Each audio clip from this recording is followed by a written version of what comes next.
Saaho TV news కి స్వాగతం. ముందుగా ముఖ్యాంశాలు.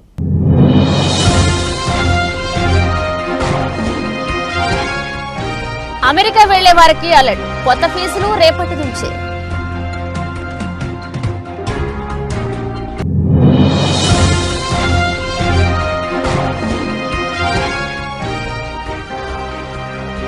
ఇండియా కూటమి ర్యాలీ, ఢిల్లీలో భారీ భద్రత.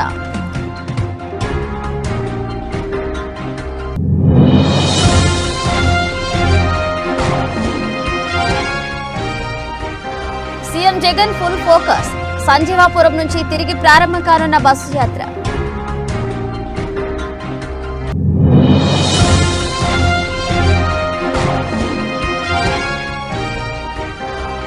నాలుగు పాయింట్ల ఫార్ములాతో సీఎం జగన్ దూకుడు, నేడు బస్సు యాత్రకు బ్రేక్.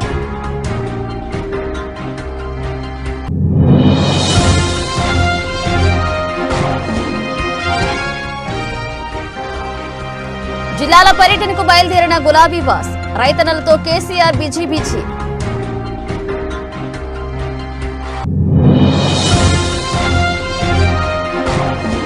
కాంగ్రెస్ పార్టీలో చేరిన బీఆర్ఎస్ ఎమ్మెల్యే కడియం శ్రీహరి కూతురు కావ్య కండువా కప్పి పార్టీలోకి ఆహ్వానించిన CM Revanth Reddy.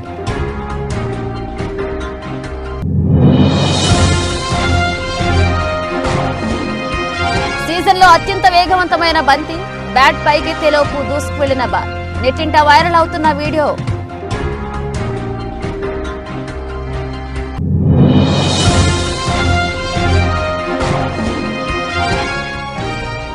Super fast గా జై హనుమాన్ వర్, అంజనాద్రి లొకేషన్ అదిరిపోయిందిగా, వీడియో షేర్ చేసిన ప్రశాంత్ వర్మ.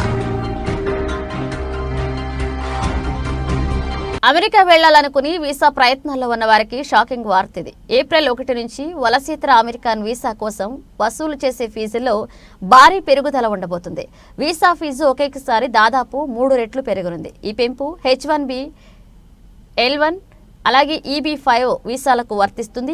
అమెరికాలో నివసించడానికి వచ్చే భారతీయులు ఎక్కువగా H1B, L1, EB-5 వీసాలు తీసుకుంటారు. ఇక దాదాపు 8 ఏళ్ల తర్వాత ఈ ఫీజుల పెంపుదల జరుగుతుంది. గతంలో 2016లో ఫీజులు పెంచారు. వీసాల పెంపుదల తర్వాత ఏప్రిల్ 1 నుంచి కొత్త ఛార్జీలు వర్తిస్తాయని ఇప్పటికే జారీ చేసిన నోటిఫికేషన్లో United states citizenship and immigration services పేర్కొంది. కొత్త H1B వీసా కోసం దరఖాస్తు చేయాలనుకుంటే దీనికోసం ఫామ్ 1 అలాగే 129 ఉంటుంది. దీని రుసుము $460 నుండి $780 పెరుగుతుంది. ఇండియన్ కరెన్సీలో చెప్పాలంటే 38,000 నుంచి 64,000 వరకు పైగా పెరుగుతుంది. ఇది కాకుండా H1B వీసా రిజిస్ట్రేషన్ ఫీజు $10, 829 నుంచి $215, సుమారు 17,000 పెరుగుతుంది.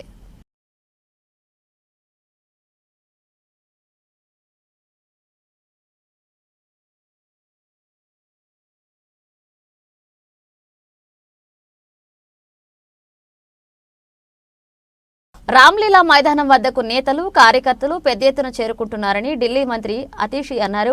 ఆమె మీడియాతో మాట్లాడారు. సీఎం కేజ్రీవాల్ అరెస్టుకు నిరసనగా దేశంలోని అన్ని ప్రాంతాల నుంచి ప్రజలు తరలి వస్తున్నారు. అరవింద్ కేజ్రీవాల్ ఢిల్లీ ప్రజల జీవితాలను మార్చారని వారికి తెలుసు. ఆయన అరెస్ట్ అయ్యాక కూడా ఢిల్లీ ప్రజల కోసం ఆందోళన పడుతున్నారని మంత్రి అతీషి అన్నారు. రామ్లీలా మైదానం వద్దకు నేతలు, కార్యకర్తలు పెద్ద ఎత్తున చేరుకుంటున్నారని ఢిల్లీ మంత్రి అతీషి అన్నారు. ఆమె మీడియాతో మాట్లాడారు. సీఎం కేజ్రీవాల్ అరెస్టుకు నిరసనగా దేశంలోని అన్ని ప్రాంతాల నుంచి ప్రజలు తరలి వస్తున్నారు. అరవింద్ కేజ్రీవాల్ ఢిల్లీ ప్రజల జీవితాలను మార్చారని వారికి తెలుసు. ఆయన అరెస్ట్ అయ్యాక కూడా ఢిల్లీ ప్రజల కోసం ఆందోళన పడుతున్నారని మంత్రి అతీష్ అన్నారు. అలాగే నకిలీ దర్యాప్తు పేరుతో మనల్ని, మా పార్టీని గత 2 ఏళ్లుగా కేంద్రంలోని బీజేపీ టార్గెట్ చేసిందని ఆప్ జాతీయ అధికార ప్రతినిధి ప్రియాంక కక్కర్ అన్నారు. రామ్లీలా మైదానంలో విపక్షాల ఇండియా కూటమి ర్యాలీ సందర్భంగా ఆమె మీడియాతో మాట్లాడుతూ ఈ వ్యాఖ్యలు చేశారు. ఎటువంటి ఆధారాలు లేకుండా కొందరి నకిలీ ప్రకటనలతో సిట్టింగ్ సీఎంను అరెస్ట్ చేశారు. ఇది మా పార్టీ గొంతు నొక్కాలనే కుట్రలో భాగమన్నారు. ఎవరైతే బీజేపీని ప్రశ్నిస్తారో వాళ్లను జైల్లో తోయడమే వారి పని అని ప్రియాంక మండిపడ్డారు. और जन सैलाब उमड़ने लगा है। आज दिल्ली के अनेकों हिस्सों से, देश के अनेकों हिस्सों से कोई अपनी गाड़ी में, कोई बस में, कोई मेट्रो में, कोई मोटरसाइकिल में अरविंद केजरीवाल जी की गिरफ्तारी के खिलाफ आज यहाँ पे रामलीला मैदान में इकट्ठा हो रहे हैं। दिल्ली के लोगों को पता है कि अरविंद केजरीवाल ही वो व्यक्ति है जिन्होंने उनकी जिंदगी बदली है। चाहे 24 घंटे बिजली देनी हो, फ्री बिजली देनी हो, उनके बच्चों को अच्छा स्कूल देना हो, मोहल्ला क्लिनिक में फ्री इलाज देना हो, महिलाओं को फ्री बस यात्रा देनी हो, ये सब कुछ उनके बेटे, उनके भाई अरविंद केजरीवाल ने किया है। तो आज दिल्ली वालों में भी और देश के अलग अलग हिस्सों में भी लोगों में बहुत रोष है और भारी संख्या में लोग आज रामलीला मैदान आ रहे हैं। सीएम की वाइफ आज भी आएंगी, बताया जा रहा है कि सीएम का मैसेज पड़ेगा। देखिए, अरविंद केजरीवाल जी के मन में सिर्फ और सिर्फ दिल्ली वाले रहते हैं। एक ऐसे समय में जब वो गिरफ्तार हैं, एक ऐसे समय में जब उनको पता नहीं है वो कब हिरासत से बाहर आने वाले हैं, आज भी वो दिल्ली वालों के बारे में सोच रहे हैं। दिल्ली वालों के द्वारा नोटिस भिजवा रहे हैं, प्रदर्शन कर रहे हैं, आप लोग क्या कहेंगे? ये सरकार इतनी डरी हुई है, कांग्रेस पार्टी से इतनी डरी हुई है, उन्हें लग रहा है कि उनके सत्ता उनके हाथ से जाने वाले हैं, तो वो लोकतंत्र को खत्म करने का जो काम कर रहे हैं वो सही नहीं है। कांग्रेस पार्टी से लड़ो ना, आप कांग्रेस पार्टी से आओ, मैदान में दो हाथ करो, लेकिन जिस तरह से अलोकतांत्रिक तरीके से कार्य किया जा रहा है, इस देश के अंदर केंद्र सरकार के संस्थानों का दुरुपयोग किया जा रहा है, हम उसके विरोध में हैं। हम आईटी के विरोध में हैं, हम केंद्र सरकार की ईडी के विरोध में हैं, हम केंद्र सरकार के सीबीआई के विरोध में। क्यों? क्योंकि वो विपक्षी पार्टियों को टारगेट कर रही है, वो डराना चाहती है, लेकिन उन्हें ये नहीं पता ये कांग्रेस पार्टी है, ये कांग्रेस पार्टी के लोग हैं। आप हमको नोटिस दे सकते हो, आप हमारे ఆంధ్రప్రదేశ్ ఎన్నికలకు సమయం దగ్గర పడుతుండటంతో వైసీపీ అధినేత సీఎం జగన్మోహన్ రెడ్డి దూకుడు పెంచారు. మేమంతా సిద్ధం బస్సు యాత్రలో ఎన్నికల ప్రచారాన్ని నిర్వహిస్తున్నారు. కాగా మేమంతా సిద్ధం యాత్రకు స్వల్ప విరామం ప్రకటించారు. క్రైస్తవుల పర్వదినం ఈస్టర్ కావడంతో ఈ రోజు ప్రచారానికి బ్రేక్ వేశారు. బస్సు యాత్రకు బ్రేక్ ఇచ్చిన సీఎం జగన్ అనంతపురం జిల్లాలోని ఈస్టర్ను జరుపుకోనున్నారు. ధర్మవరం నియోజకవర్గంలోని సంజీవాపురంలో కుటుంబ సభ్యులతో కలిసి ఈస్టర్ వేడుకల్లో పాల్గొనున్నారు. దీంతో పాటు సీఎం జగన్ ఇవాళ ముఖ్య నాయకులు కార్యకర్తలు భేటీ కానున్నారు. వచ్చే ఎన్నికల్లో గెలిపే లక్ష్యంగా జగన్ వారికి పలు సూచనలు ఇవ్వనున్నారు. కాగా మేమంతా సిద్ధం బస్సు యాత్ర రేపు సంజీవాపురం నుంచి తిరిగి ప్రారంభం కానుంది. నిన్న అనంతపురం జిల్లాలో సీఎం జగన్ బస్సు యాత్రకు జనం నీరాజనం పట్టారు. గుత్తి మొత్తంగా జనసంద్రంగా మారింది. భారీ జనసందోహం, పూల వర్షం మధ్య సీఎం జగన్ రోడ్ షో సాగింది. తపోవనం, గుత్తి, పామిడి సహా అన్ని ప్రాంతాల్లో జగన్ బస్సు యాత్రకు పెద్ద ఎత్తున జనం హాజరయ్యారు. అగ్నిశరం తప్పని యుద్ధ సమీకరణం దుష్ట చతుష్టయ సంహరణం జగన్మోహన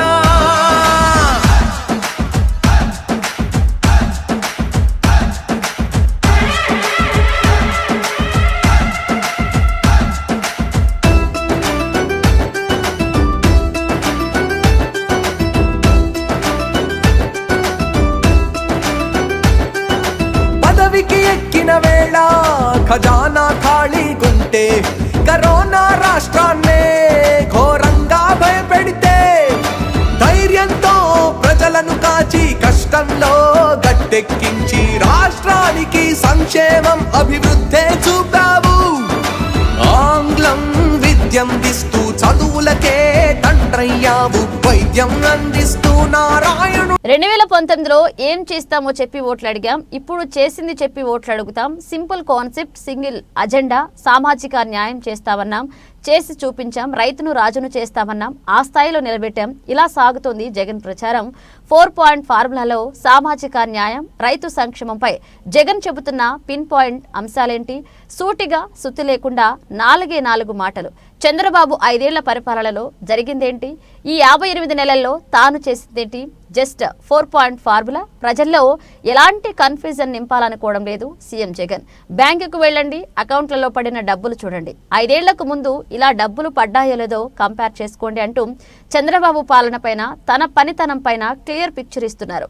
ఇక విద్య, మహిళా సాధికారత, రైతు సంక్షేమం, సామాజిక న్యాయం, ఈ 4 అంశాలపై మాట్లాడుతున్న మాటలు జనంలోకి సూటిగా వెళుతున్నాయి. ఇక ప్రతిపక్షాలకు సూటిగా తగులుతున్నాయి. తాను ఎంపిక చేసిన అభ్యర్థులందరూ పేదవాళ్లేనంటూ ఒక్కొక్కరిని జిల్లా ప్రజలకు పరిచయం చేశారు. ఈ ఎన్నికలను పేదలకు, పెత్తందారులకు మధ్య జరుగుతున్న యుద్ధంగా అభివర్ణించారు సీఎం జగన్. దానికి తగ్గట్టుగానే ఈసారి ఎలాంటి అభ్యర్థులను ప్రజల ముందుకు తీసుకువస్తున్నారో వివరించారు. రైతు బాగుంటేనే రాష్ట్రం సుభిక్షంగా ఉంటుంది, దేశం బాగుంటుంది. రైతులకు మేలు జరిగే పథకాలు అందించడంలో వైఎస్ వారసత్వాన్ని అనుసరిస్తున్న సీఎం జగన్ ఈ 58 నెలల్లో రైతులకు చేసిందేమిటో వివరించారు. పెట్టుబడి సాయంగా ప్రతి రైతుకు ఏటా 13,500 విపత్తులతో నష్టపోయిన రైతుల ఖాతాలకు 1,294 కోట్లు, ఇన్సూరెన్స్ సొమ్ము కింద రైతులకు 7,802 కోట్లు, 10,778 రైతు భరోసా కేంద్రాలు, రైతు భరోసా కింద 33,300 కోట్లు ఇలా 58 నెలల్లో చేసింది చెప్పారు. ఇక అదే సమయంలో 2014లో చంద్రబాబు ఇచ్చిన హామీలేంటి, చేయకుండా దాటవేస్తున్నవి ఏంటో కూడా సవివరంగా ప్రజలకు ముందుంచారు. ఆనాటి మేనిఫెస్టో చూపిస్తూ చంద్రబాబు పాలనపై పంచులు వేశారు. రైతు రుణమాఫీ, డ్వాక్రా రుణాల మాఫీ, ఆడపిల్ల పుడితే 25,000, నిరుద్యోగ భృతి, 3 సెంట్ల భూమి ఇలా 650 హామీలు ఇచ్చారంటూ మరొకసారి గుర్తు చేశారు సీఎం జగన్. పరిపాలనలో మన బడులు ఎలా ఉన్నాయి అనేది ఒక్కసారి ఆలోచన చేయమని కోరుతా ఉన్నా. ఈరోజు మన గవర్నమెంట్ బడిలో పిల్లలకి ఇచ్చే ట్యాబులు కానివ్వండి, నాడు నేడుతో వారి బడుల బాగు మీద పెట్టే మనసు కానివ్వండి, పిల్లలకిచ్చే జగనన్న విద్యా కానుక మీద పెడతా ఉన్న ఆరాటం కానివ్వండి, జగనన్న గోరు ముద్ద మీద చూపిస్తా ఉన్న యాస కానివ్వండి, పిల్లలను బడికి పంపించాలి, ఆ తల్లులు పిల్లలకు తోడుగా ఉండాలి అని చెప్పి ఆలోచన చేస్తూ తీసుకొచ్చిన అమ్మఒడి పథకం కానివ్వండి, పిల్లల కోసం ఆలోచన చేస్తూ తెలుగు మీడియం బడులని కూడా పూర్తిగా మారుస్తూ ఇంగ్లీష్ మీడియం తీసుకుని రానివ్వడం కానివ్వండి, పిల్లలకు సులభంగా అర్థమయ్యే దాని కోసం ఒక పేజీ ఇంగ్లీషు మరో పేజీ తెలుగు ఉండేట్టుగా బైలింగ్వల్ టెక్స్ట్ బుక్స్ తీసుకురావడం కానివ్వండి, ప్రైవేట్ బడులలో శ్రీమంతులు మాత్రమే ఏకంగా 15,000 రూపాయలు సంవత్సరానికి పెడితే తప్ప అందుబాటులోకి రాని బైజూస్ కంటెంట్ ను మన బడులలో మన పిల్లలకు ఇవ్వటం కానివ్వండి, 6వ తరగతి నుంచి గవర్నమెంట్ బడులలో ఉన్న ప్రతి క్లాస్ రూమ్ డిజిటైజ్ చేస్తూ interactive flat panels, IFP panels ను పెట్టడం అయితేనేమి, ప్రతి క్లాస్ రూమ్ ను డిజిటైజ్ చేయడం అయితేనేమి, డిజిటైజ్ చేయడం వల్ల పిల్లలకు సులభంగా అర్థమయ్యేట్టుగా పాఠాలు చెప్పించడం అయితేనేమి, తెలుగు మీడియం నుంచి ఇంగ్లీష్ మీడియం కు ఇంగ్లీష్ మీడియం ఒకటే కాకుండా సరిపోదు అని CBSEతో మొదలుపెట్టి IB వరకు మన బడుల్లో జరుగుతా ఉన్న ప్రయాణం కానివ్వండి, మన పిల్లలందరూ కూడా ప్రపంచం పోటీతో మన పిల్లలు ముందడుగులో ఉండాలి అని చెప్పి టోఫుల్ తీసుకొచ్చి 3వ తరగతి నుంచి మన బడుల్లో ఒక సబ్జెక్ట్ గా దాన్ని తీసుకొచ్చి ఆ పేద పిల్లల బంగారు భవిష్యత్తు కోసం పాకులాడుతా ఉన్న ఒక మంచి ఆలోచనలు కానివ్వండి, మీరే గమనించండి. ఇవన్నీ కూడా మొట్టమొదటిసారిగా ఈ రోజు మీ బిడ్డ పరిపాలనలో ఈ రోజు ప్రతి స్కూల్లోనూ కూడా కనిపిస్తా ఉన్నాయి.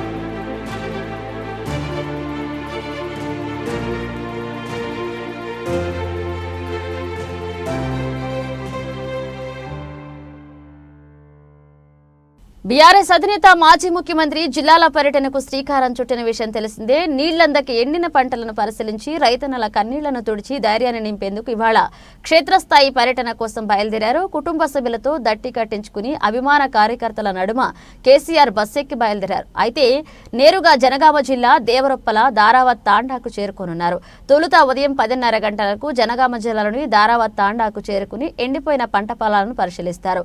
ఉదయం 11:30 గంటలకు సూర్యాపేట జిల్లాలోని తుంగతుర్తి, ఆర్వపల్లి, సూర్యాపేట రూరల్ మండలాల్లో పర్యటిస్తారు. మధ్యాహ్నం 1 గంటకు సూర్యాపేట రూరల్ మండలం నుంచి బయలుదేరి మధ్యాహ్నం 1:30 గంటలకు సూర్యాపేట ఎమ్మెల్యే క్యాంపు కార్యాలయానికి చేరుకుంటారు. మధ్యాహ్నం 2 గంటలకు ఎమ్మెల్యే క్యాంపు కార్యాలయంలో భోజనం చేస్తారు. మధ్యాహ్నం 3 గంటలకు మీడియా సమావేశం నిర్వహించుతున్నారు. మధ్యాహ్నం 3:30 గంటలకు ఎమ్మెల్యే క్యాంపు కార్యాలయం నుంచి నల్గొండ జిల్లాకు బయలుదేరుతారు. సాయంత్రం 4:30 గంటలకు నిడమానూరు మండలానికి చేరుకుని అక్కడ ఎండిపోయిన పంటలను పరిశీలిస్తారు. ఇక సాయంత్రం 6 గంటలకు నిడమానూరు నుంచి బయలుదేరి తిరిగి ఎర్రవెల్లి వెళ్తారు. రోడ్డు మార్గంలో ప్రయాణించి రాత్రి 7 గంటలకు ఎర్రవెల్లి చేరుకుంటారు.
మాజీ మంత్రి బీఆర్ఎస్ ఎమ్మెల్యే కడియం శ్రీహరి కాంగ్రెస్ పార్టీలో చేరారు. ఆయన కుమార్తె కడియం కావ్యతో కలిసి ఆదివారం ఉదయం సీఎం రేవంత్ నివాసానికి వెళ్లారు. అక్కడ సీఎం రేవంత్ రెడ్డి తెలంగాణ కాంగ్రెస్ ఇన్ఛార్జ్ దీపదాస్ మున్షి సమక్షంలో కాంగ్రెస్ పార్టీ కండువా కప్పుకున్నారు.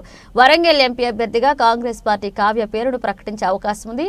కడియం శ్రీహరి కావ్యాలు శనివారమే కాంగ్రెస్ పార్టీలో చేరాల్సి ఉంది. అయితే శ్రీహరి తన నియోజకవర్గంలో ఆయన వర్గీయులతో సమావేశమయ్యారు. ఇక సమావేశం ఆలస్యం కావడంతో సీఎం రేవంత్ రెడ్డి అపాయింట్మెంట్ ఇచ్చిన సమయానికి చేరుకోలేకపోయారు. ఆ తర్వాత రేవంత్ రెడ్డి సచివాలయంలో పలు సమీక్షల్లో పాల్గొన్నారు. దీంతో శనివారం కడియం శ్రీహరి ఆమె కూతురు కాంగ్రెస్ పార్టీలో చేరేందుకు అవకాశం లేకుండా పోయింది. ఆదివారం ఉదయమే రేవంత్ నివాసానికి చేరుకున్న కడియం శ్రీహరి కావ్యాలకు సీఎం రేవంత్ రెడ్డి సమక్షంలో దీపదాస్ మున్షి పార్టీ కండువా కప్పి కాంగ్రెస్ లోకి ఆహ్వానించారు.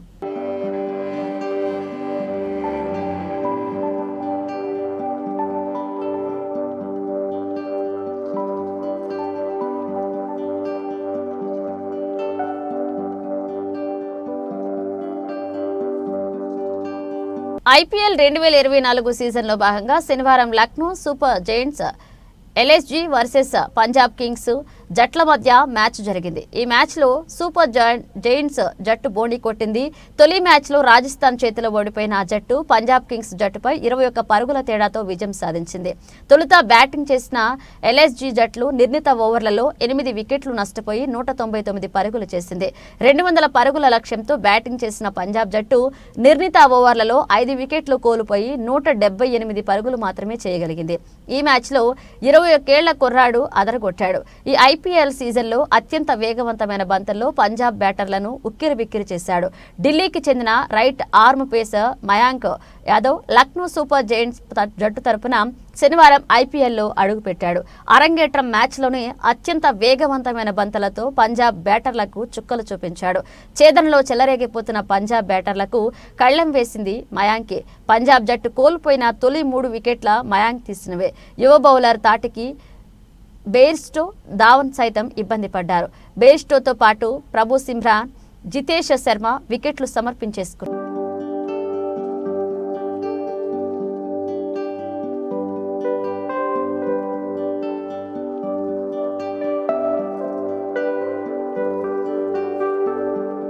హనుమాన్ సినిమాతో ప్రశాంత్ వర్మ భారీ విజయం సాధించిన సంగతి తెలిసిందే. చిన్న హీరో చిన్న సినిమాతో వచ్చి ఏకంగా 300 కోట్లు 50 రోజుల రికార్డులు సెట్ చేసింది హనుమాన్ సినిమా. దీనికి సీక్వెల్ జై హనుమాన్ కూడా ప్రకటించడంతో ఆ సినిమా కోసం సినీ ప్రేక్షకులు ఎదురు చూస్తున్నారు. అయితే ఆల్రెడీ జై హనుమాన్ సినిమా ప్రీ ప్రొడక్షన్ అయిపోయిందని, షూట్ కూడా మొదలు పెట్టారని ప్రశాంత్ వర్మ ఇటీవలే తన సోషల్ మీడియా పోస్టుల ద్వారా తెలియజేశారు.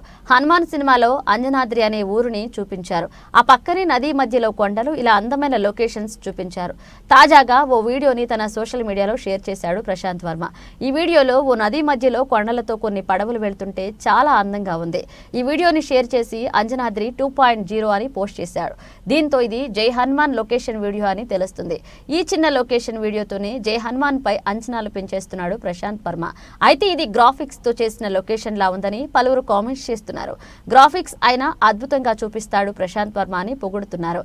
త్వరగా జై హనుమాన్ సినిమా తీసుకురండి అని అడుగుతున్నారు నెటిజన్లు.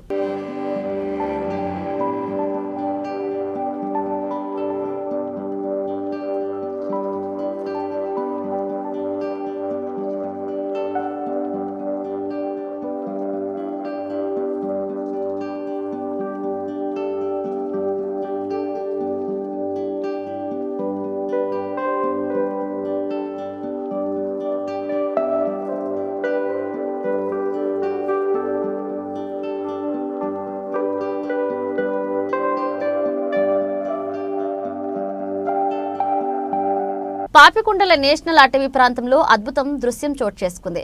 కింటకూరు అటవీ ప్రాంతంలోని బేస్ క్యాంప్ పరిశీలనకు వెళ్లిన అటవీ అధికారులకు షాక్ గురిచేసింది నల్లమద్ది చెట్టు. నల్లమద్ది చెట్టు నుండి వస్తున్న జలాధార చెట్లను అటవీ అధికారులు గుర్తించారు. చెట్టు నుండి సుమారు 20 లీటర్ల వరకు నీరు వస్తుందని అధికారులు వెల్లడించారు. దీనిపై పరిశోధనలు చేయనున్నారు.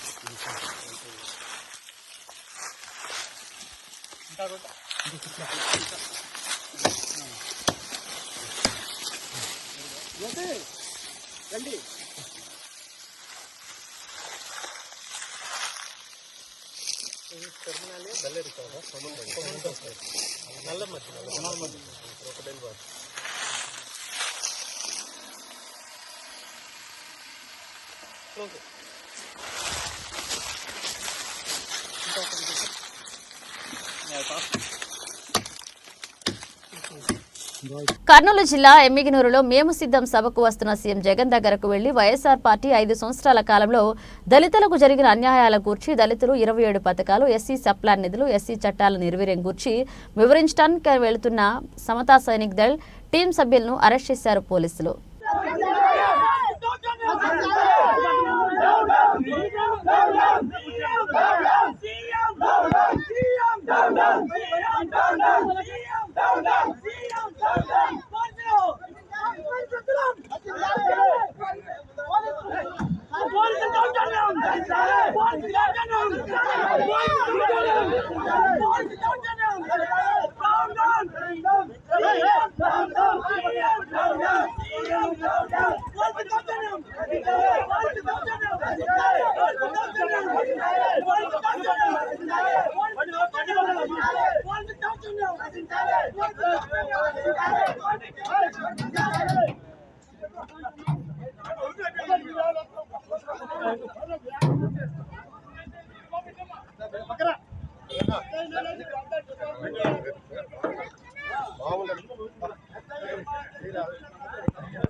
నర్సాపూర్ పట్టణంలోని సంగారెడ్డి మార్గంలోని ఉన్న అక్షర ప్లానెట్ స్కూల్ ఎదురుగా ప్రమాదకరంగా స్కూల్ గేటుకు దగ్గరగా ట్రాన్స్ఫార్మర్ ఉంది. ఈ ట్రాన్స్ఫార్మర్ కు విద్యుత్ అధికారులు ఎలాంటి కంచె ఏర్పాటు చేయకపోవడంతో పిల్లలకు ప్రమాదకరంగా ఉంది.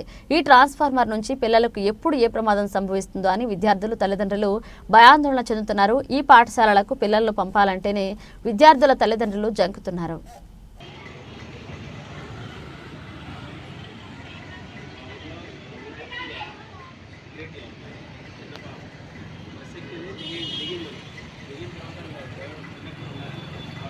తిరుమలగిరి మండల కేంద్రంలో ఎమ్మెల్యే క్యాంప్ కార్యాలయంలో ఏర్పాటు చేసిన విలేకరుల సమావేశంలో తుంగతుర్తి శాసనసభ్యులు మందుల సామేల్ మాట్లాడుతూ, తుంగతుర్తి నియోజకవర్గంలో ఏం అభివృద్ధి చేసినావు, ఏ ముఖం పెట్టుకుని వస్తున్నావు కేసీఆర్ అని ప్రశ్నించారు. మీ బీఆర్ఎస్ ప్రభుత్వంలో మా నియోజకవర్గానికి ఎన్ని నిధులు కేటాయించావో చెప్పాలన్నారు కేసీఆర్. తుంగతుర్తి రుద్రమ్మ చెరువును రిజర్వాయర్ చేస్తా అంటివి, 100 పడకల హాస్పిటల్ కడతానంటివి, డబుల్ బెడ్రూమ్ ఇండ్లు ఇస్తానంటివి, ఇవాళ ఏ ముఖం పెట్టుకుని వస్తున్నావు? మా తెలంగాణ బిడ్డలు నీకు ఓటుతో బుద్ధి చెప్పినా కానీ మా కాంగ్రెస్ ప్రభుత్వం పైన చిల్లర రాజకీయాలు మారడం లేదు. ఇవాళ కాళేశ్వరం నుంచి మీ తుంగతుర్తికి నీళ్లు వస్తున్నాయి, మొత్తం తెలంగాణకు నీళ్లు వస్తున్నాయని మాట్లాడుతున్నావు.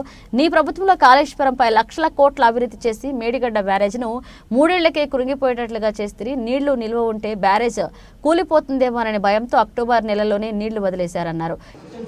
ఈ నీళ్లు తక్కువ కావడానికి ఎవరు కారణం? మీరు కాళేశ్వరం నాణ్యత లేకుండా కట్టిరు కాబట్టి కాళేశ్వరం ఉండబడిన నీళ్లు అక్టోబర్లోనే మీరు రిలీజ్ చేసింది కనుక నీళ్లు తక్కువైనాయి. తర్వాత మీరు ఇసుక దోపిడీ చేశారు కాబట్టి ఇసుక కింద నీళ్లు కూడా పోయినాయి. ఇసుక దోపిడీ చేసిరి, కాళేశ్వరం నీళ్ళ దోపిడీ చేసిరి, అన్నిటి దోపిడీ చేసి ఇవాళ తెలంగాణ ఆగం చేసిరి. తుంగతుర్తి ప్రజలకు ఏం చేద్దామని వచ్చాడో చెప్పాలి కేసీఆర్. నువ్వు ఇంతకుముందు పెట్టిన ఎమ్మెల్యే అరాచకాలకు సమాధానం చెప్పాలి, దళిత బంధు తిన్నందుకు సమాధానం చెప్పాలి, మంది మీద దాడులు చేసిన సమాధానం చెప్పాలి, దోపిడీ చేసిన సమాధానం చెప్పాలి. నీ అల్లుడు వచ్చి హరీష్ రావు వచ్చి రుద్రమ్మ చెరువును రిజర్వాయర్ చేస్తానని చెప్పిండు, బొంకు మాటలు మాట్లాడి బొంకిరు పోయి రవతలు పడ్డారు, దానికి సమాధానం చెప్పాలి. కనుక మీరు చేసిన అరాచకం, మీరు చేసిన దోపిడీ రాష్ట్రం మొత్తం కూడా మొన్న నవంబర్ 30 తారీఖు నాడు మీకు ప్రజలు సమాధానం చెప్పారు. అయినా కూడా ఏదో కొద్దిగా మేలు జరుగుతుంది అనుకుంటారు కానీ మీకు పార్లమెంట్ ఎన్నికల్లో ఒక్క సీటు కూడా వచ్చే అవకాశం లేదు. తెలంగాణ ప్రజలు బులెటిన్ ముగించే ముందు హెడ్లైన్స్ మరోసారి.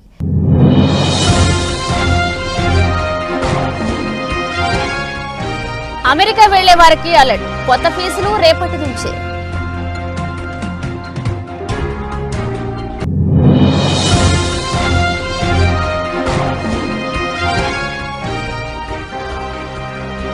ఇండియా కూటమి ర్యాలీ, ఢిల్లీలో భారీ భద్రత.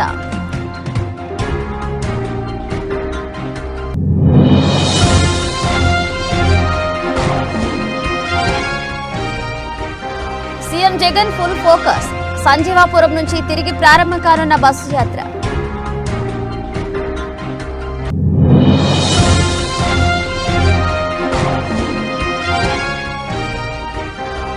నాలుగు పాయింట్ల ఫార్ములాతో సీఎం జగన్ దూకుడు, నేడు బస్సు యాత్రకు బ్రేక్.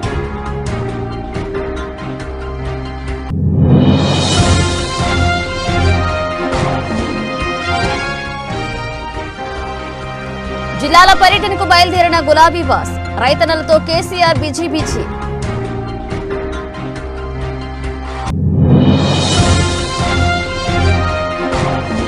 కాంగ్రెస్ పార్టీలో చేరిన బీఆర్ఎస్ ఎమ్మెల్యే కడియం శ్రీహరి కూతురు కావ్య కండువా కప్పి పార్టీలోకి ఆహ్వానించిన CM Revanth Reddy.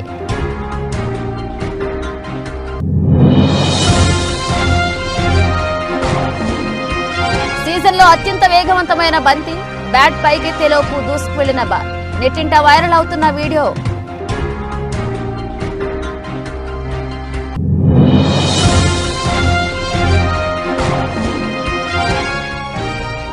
Super fast గా జై హనుమాన్ వర్క్, అంజనాద్రి లొకేషన్ అదిరిపోయిందిగా, వీడియో షేర్ చేసిన ప్రశాంత్ వర్మ. ఇవి ఇప్పుడు ఒక అప్డేట్స్, మన అప్డేట్స్ తో మళ్ళీ కలుద్దాం.